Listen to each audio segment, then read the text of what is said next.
Oh dear, that's all gone funny, hasn't it? Eek. Orientation is locked. There we go. What we need. This is very awkward. Hang on. Eek. There we go. Like that. Right. Sorry about that, folks. Hopefully I'm live. I don't know whether if the chat's going, then hopefully people will let me know. If you can, someone can stick something in the chat. Hopefully there's a chat function. There should be a chat function. There we go. Live chat. Stick something in the chat if you can see us, because what we're going to do very, very quickly is just quickly bang this out. So apologies for all the wobbliness at the beginning. I'll work that out in a bit. So it is about 10:15 on Tuesday the 6th of May. Anthony here from Banners on the Wall, and we're just going to quickly bash through a bit of the stuff that came out of tonight's Bison Meet the Owners event. Now, like I say, there should be a chat. Please remember, if you're going to do any bits and pieces, stick anything in the chat that you want. DBAD. Don't be a dick, be respectful of other people's thoughts and feelings, and of course all the bits and pieces at bannersonthewall.wordpress.com is where you'll find me. So the quick and simple version. Let's hit the headlines and the high notes. 7 signings announced tonight by the Basingstoke Bison. Of course, we'd had news out of the Bracknell Bees that Will Stead, Hallam Wilson, Stuart Mogg and Liam Morris had all left the club in the wake of this is obviously in the wake of the news from the Bees that they are examining their options for next year as to whether things are going to be able to progress or function at all. All 4 announced tonight for the Basingstoke Bison. Of course, for those of you unfamiliar, Stuart Mogg, former Basingstoke junior, won a variety of trophies with Basingstoke in 2016 and 2018 before leaving for the Bees. Liam Morris, of course, and Hallam Wilson were both there at the end. Were both there right to the very end for the Bison before the rink was before the Bison were pulled out of the National Division by Planet Ice. And Will Stead, a former Bracknell junior, is now going to be icing for Basingstoke in 25-26. The other news, of course, was the return of the last captain of the Basingstoke Bison. George Norcliffe will return to the rink on Oiskirchen Way, and he's joined from the Romford Raiders by Tom Relf, another former Bracknell junior, coming across. And then for me, definitely the somewhat surprising bit of news, the return to Basingstoke of Zach Milton, having played last season in the Elite League with the Manchester Storm. Zach is heading back to the National Division and back to Basingstoke, where he was again part of that last Bison roster. So 7 signings for the club out of the gate. No coach at this moment in time is the word from Steve Nell. So how it was set up, it was held tonight at the Apollo Hotel in Basingstoke, sponsor of the club, of course. We'll talk about that in a sec, just because obviously there's a lot going to happen about that. But yeah, Steve Nell and Rob Furman, of course, both there. They were joined by Kezia, who's the marketing manager for sort of the Nell sort of hockey operations bits and pieces. And basically what happened, pretty full room, must have been around sort of 200 and something people in the room, people standing at the back as well, like myself, just to kind of sort of stay out of the way, let the room kind of take bits and pieces. Steve Nell did pretty much all of the talking. He was the one with the microphone when it worked. It should be said, of course, these things in British hockey are never a British hockey event without some sort of technical hitch. But essentially, Steve just kind of ran through a PowerPoint presentation that was made, answered sort of questions as we kind of came along, and worked its way through the vision that they have, some of the practicalities and bits and pieces, and also some bits that aren't done as of yet. So what do we not have? Well, at the moment, we do not have a rink. One of the things that one of the sections of Steve Nell's presentation was about the why. The why are we doing this? To which Steve Nell said that a large chunk of it is about growing the game and growing the sort of what they see as a fast and exciting National Division product that goes onto the ice right now. One of the things that he said that they wouldn't have taken on is if the rink was not going to be ready on time. Now, you will appreciate that it's one of the areas that I've personally been very, very worried about. And there was a question asked about about what contingency plans are in place should the rink not be ready on time. Now, the answer was that they have, from Steve, was that they have no reason to believe that the rink is not going to be ready on time. But if that comes to pass, they will organise bits and pieces. Obviously, the Nell organisation had to make a very, very rapid move when the Link Centre was shut due to flooding, and Swindon had to kind of play out of a bunch of different places. And it's an entirely valid question to ask. The response makes me feel like that they are planning very, very much for things to go right, rather than having much of a contingency plan in place if things do not. And the hope from Steve Nell was that we should have an announcement over the next couple of days from Planet Ice about the next stage of what's going on with the rink. So hopefully we will know from Planet Ice what is going on there. Planet Ice were not represented at this meeting. It was just purely from a Bison perspective, from bits and pieces from Steve and from Rob and their organisation. So there was nothing in terms of a formal update from Planet Ice about the rink at this time. The other thing we don't have, ticket prices. There's no prices on there's no prices for match night walk-ups, no prices on season tickets or anything like that. The plan for season tickets that was announced was towards the back end of June, beginning of July in terms of pricing. There was a hope of being able to give people back their season ticket seats they had before. And this, of course, will be interesting to see, because whether the seating will be exactly the same, but they were sort of trying to work out bits and pieces with Planet Ice, regarding things to do with GDPR and having people's previous details and so on and so forth. But certainly one of the things that Steve did say when the question was asked in the room was that they were going to try really hard, if people wanted to have first refusal back over the seats they had before, that they would be able to do so. But at the moment, no ticket prices.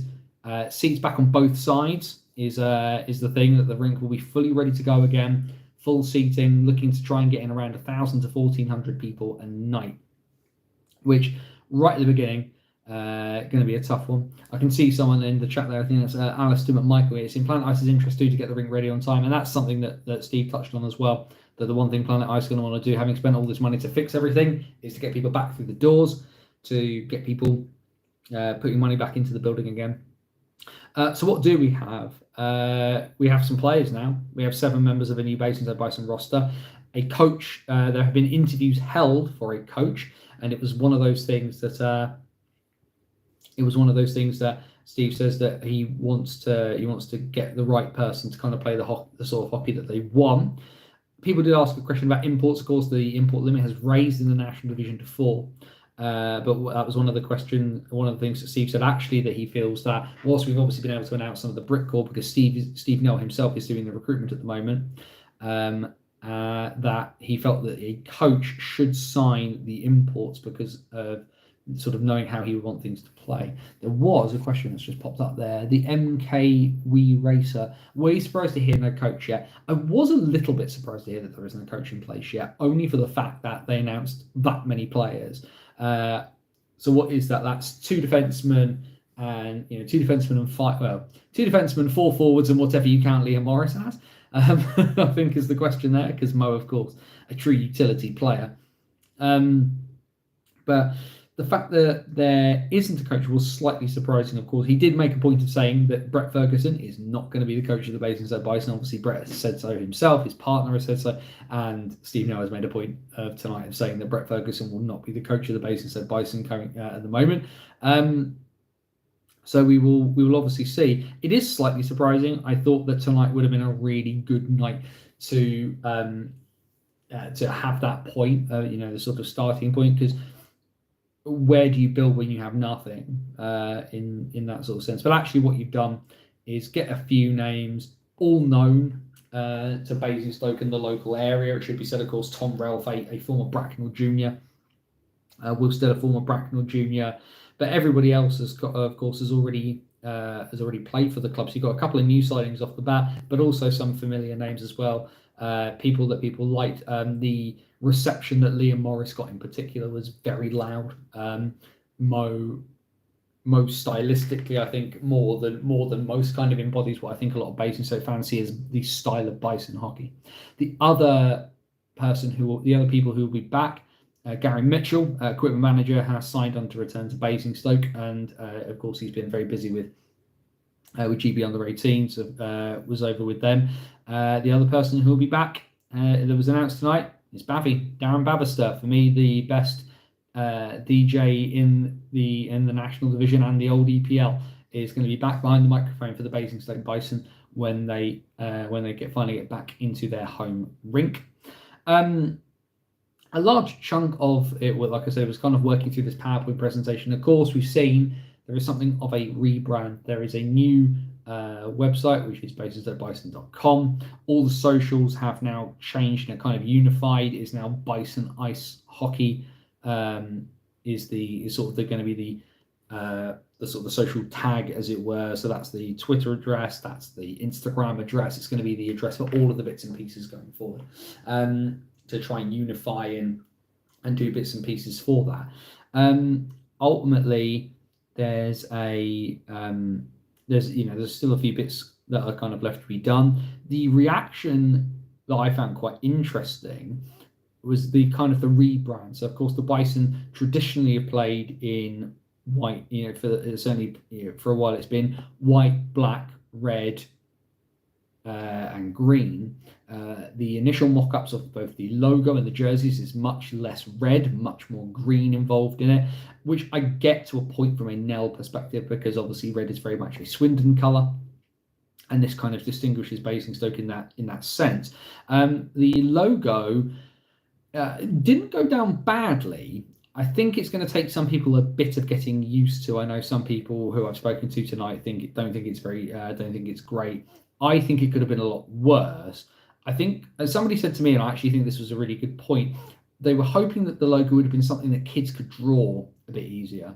And I think that's actually not a terrible idea. I think that's one of the things that the Knights logo is really quite easy to draw if you're a kid. The Cats logo is quite easy to draw if you're a kid. This is a bit of a harder one to do in that sense. But yeah, so there's a few bits and pieces there. But a lot of the sort of chat was about their sort of want to kind of build back what was there. There was an acknowledgement, of course, of John Neville and the work of everybody that had gone before, that there's going to be work to be done, that there is a budget, there's going to be a competitive budget, and obviously it's about qualifying for the playoffs and ideally into a top half finish as soon as possible. I think most Bison fans are just going to be happy to see a team back. It's guys putting on the jersey and caring, I think, is the big thing there. So yeah, there's. I'm just trying to go through, because the one thing I can't do, which I thought I'd be able to do, is have a look at all the notes I've taken, and I might try and put something a bit better together that's a bit better and kind of pulls out all the bits and pieces. But yeah, there were questions about forming, links with the junior club. Having to make sure there's some sort of player pathway in the same way that we've obviously seen with the Knights having Knights 2, the Wildcats having Wildcats 2. The big difference there, of course, is that there is obviously links and bits and pieces like that. But the Wildcats run Wildcats 2. The Knights run Knights 2. The Bison do not run the Buffalo. The Buffalo are part of the junior club in Basingstoke, so that is a slightly different kettle of fish there. But you knowing what people like Stuart Tempest and the people who've run the Buffalo in the past have wanted to do, they've wanted it to be in that sort of stepping stone marker. Now, I'd be hugely surprised if the Buffalo do not return back to South 2 on that front, but Steve Nell said he'd started having some conversations with relevant people, didn't say who, but you assume that Stuart Tempest has been spoken to on that front to kind of help on those lines. But essentially, they see the Bison as helping to grow to help grow the sport in this country, which, as Steve said, is one of his big things, and also about helping the national division and the hockey that's played there, which is great. The issue, of course, that we have, and I might go into this I'm writing about it at the moment. The piece is kind of in progress right now. With sort of a look to kind of get it ready for over the over the back end of this week and the weekend, is what happened to the Bees. So we've seen 4 pretty core players for the Berkshire Bees join the Bison tonight, including, like I say, pretty much like a Bracknell Bees lifer in Will Stead. So yeah, it's a bit of an interesting one as to what's going to happen on that front. Like I say, I'm writing sort of my thoughts on that, so I just wanted to kind of talk about talk about the Bison tonight. Apologies there, folks. I've gone right towards the camera. Boosted club back. No immediate mention of that, Grant. It should be said, but one of the things that Steve did reiterate was kind of about the fans. It's not going to work very well. Everyone's a logo creator, but never a logo designer. I mean, a few people could do. Always it was going to be hard changing logo because of the nostalgia factor. We'll get used to it. Yeah, I think people will get used to it. I get why people don't like it, but I get why people will. The one thing you will see from photos going around of any jerseys is they said the photos have come up the green's a bit lighter than it will be in real life. More detail style kit with the green. No red, Ben. No red is the thing that we've got there. Unfortunately, I think the Bees are done in the National League, Anthony. Like I said, Jamie, that's a piece that's coming. That's a piece that's coming. I've been beavering away trying to get that of quite high quality. But yeah, a lot of positivity in the room tonight. Like I say, I would have preferred a slightly more in-depth answer about any contingency planning, but there is a lot of. It was very well done. I think the one thing I think I've forgotten sometimes, having spoken to him sort of person to person, is that Steve now's quite well practiced at doing these kind of things now. So he's very good at kind of doing that sort of presenting in front of people bit, because like a lot of people I've met from the North, he's quite personable, all things considered. And he wrote, he dealt with some of the questions well. He obviously said what he could say, didn't say what he couldn't say. And I think people have left feeling like they were.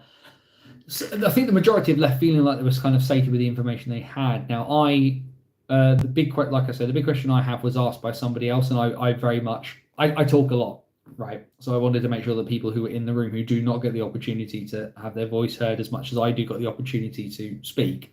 So yeah, like I said, the biggest question for me was kind of answered. There's obviously still a lot of bits in flux as well.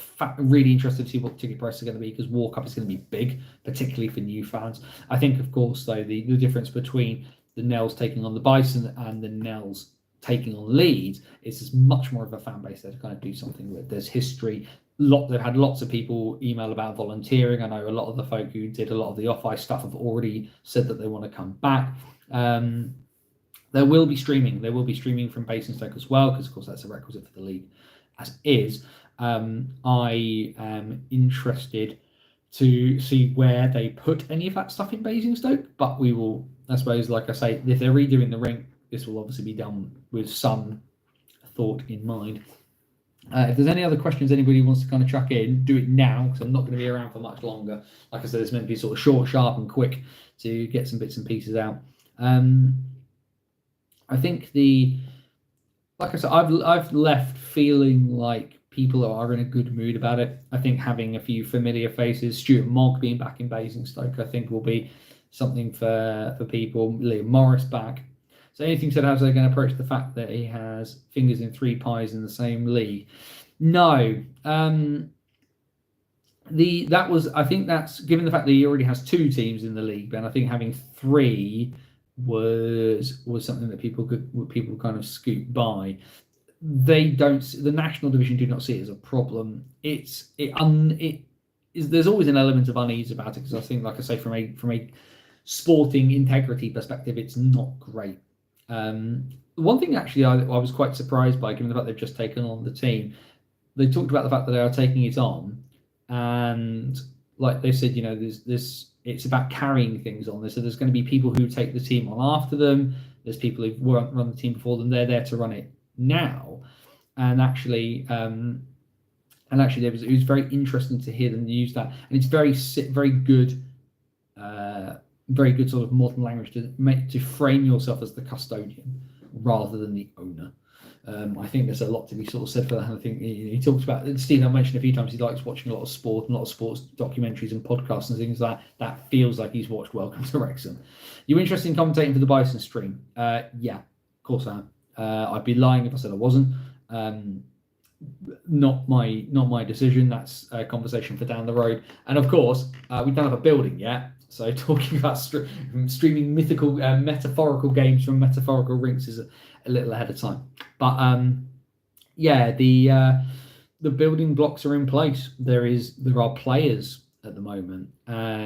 who have committed to playing. There are bits and pieces working. I think the one thing that was said that I'll reiterate here is I know a lot of people have emailed in, and if Stephen has not got back to you, they are working on it. I assume is the message that kind of came out on that front tonight. But yeah, pretty busy.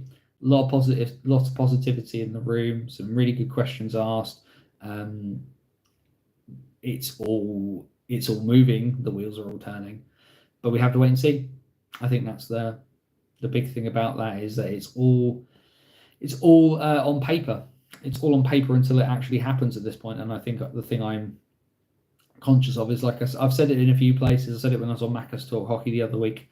It's cautious optimism. It's being cautious and being optimistic, because ultimately there's still a lot to be done. Planet Ice say that the rink is going to be ready to go by around the beginning of August, supposedly, and I am terrified by that notion, because I was there and I saw how much work needed to be done.